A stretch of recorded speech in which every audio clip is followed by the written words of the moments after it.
Malang benar nasib Bainah, 51, seorang ibu rumah tangga di Kalijati, Subang menjadi korban penganiayaan oleh anaknya sendiri yang masih di bawah umur.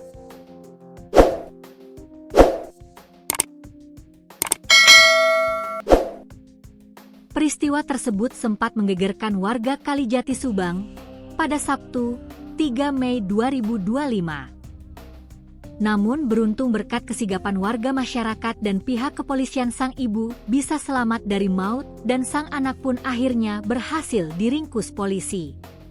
Akibat penganiayaan yang dilakukan oleh anak tersebut, sang ibu harus menjalani perawatan di RSUD Bayu Asih Purwakarta.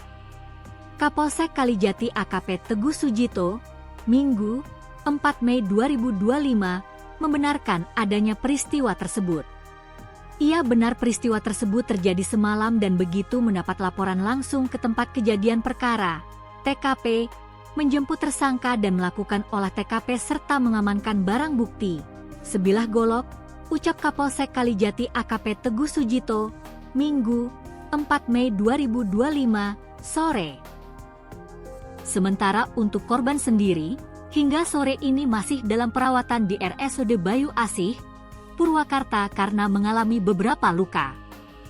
Korban masih menjalani perawatan di RSUD Bayu Asih Purwakarta karena mengalami beberapa luka di bagian kepala khususnya akibat sabetan golok yang dilakukan oleh anaknya, katanya.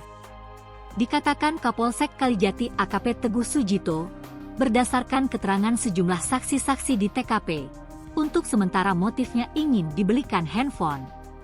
Tetapi setelah dibelikan tersangka tetap marah-marah hingga akhirnya melakukan pembacokan terhadap ibunya, ucapnya. Untuk mendalami kasus pembacokan anak terhadap ibu kandungnya, kami jajaran kepolisian terus melakukan pemeriksaan terhadap pelaku. Pelaku ini masih berstatus pelajar SMK, kita masih terus melakukan pemeriksaan termasuk untuk memastikan kondisi kejiwaan pelaku sehingga kami bawa ke psikiater di RSJ Cisarua, ungkapnya. Pelaku dibawa ke rumah sakit jiwa juga berdasarkan permintaan keluarga dan kepala desa setempat. Keluarga pelaku yakni kakaknya dan kepala desa sudah menyetujui untuk membawa pelaku ke RSJ Cisarua untuk dilakukan pemeriksaan kejiwaannya, ucapnya.